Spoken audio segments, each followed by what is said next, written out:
Você já deve ter acompanhado aqui no canal várias informações que eu ando divulgando a respeito de política, filosofia e coisas relacionadas a comportamento humano, literatura.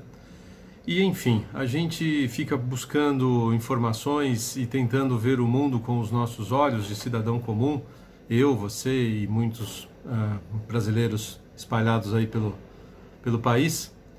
E de repente, nessa semana, a gente começa a perceber uma movimentação política estranha, em que pessoas começam até a divulgar a possibilidade do Geraldo Alckmin, ex-governador de São Paulo, me parece que ainda filiado ao PSDB, em conversas com o PT.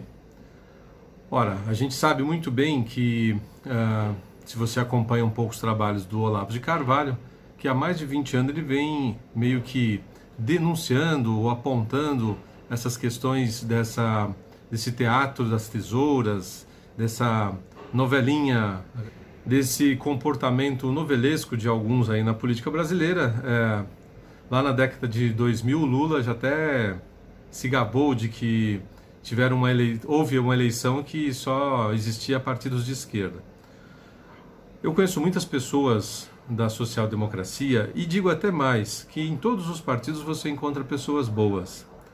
Mas a porcentagem de pessoas ruins é difícil, muito difícil de mensurar, e qual o efeito destrutivo que algumas dessas pessoas causam em cada um de seus partidos.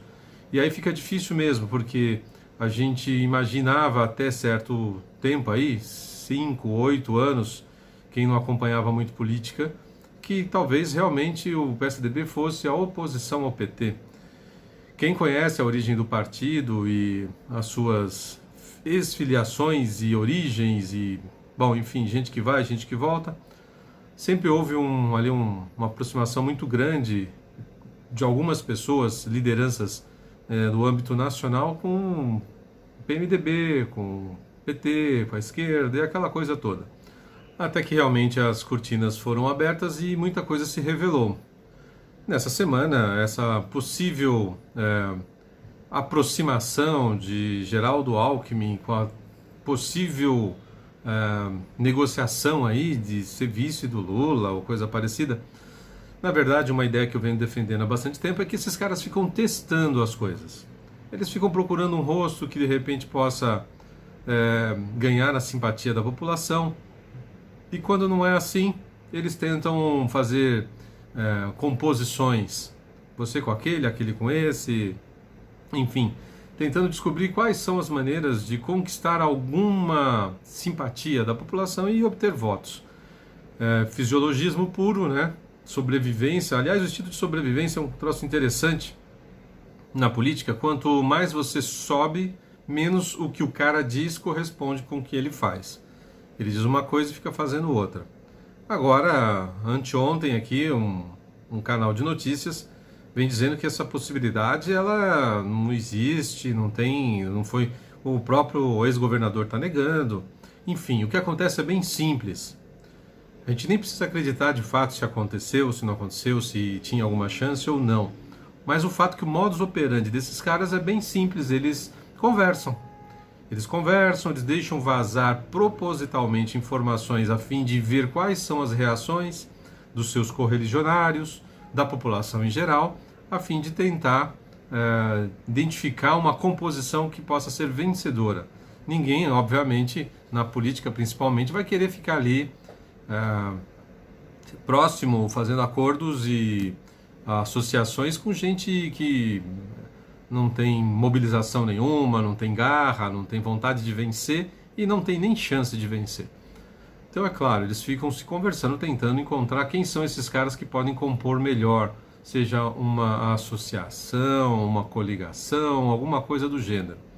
E aí quando a repercussão é negativa, logo já aparece alguém dizendo, não, imagina, isso não aconteceu, não é bem assim.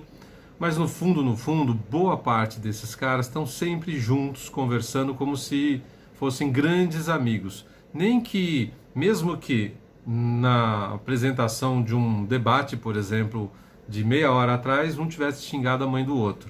É bem assim, é um teatrinho mesmo. E aí, é claro, você e eu, eleitores, pessoas comuns, ficamos aqui sendo esmagados, porque a questão ideológica de, pelo menos, demonstrar para onde o nariz está apontando, poucos sequer se aproximam disso.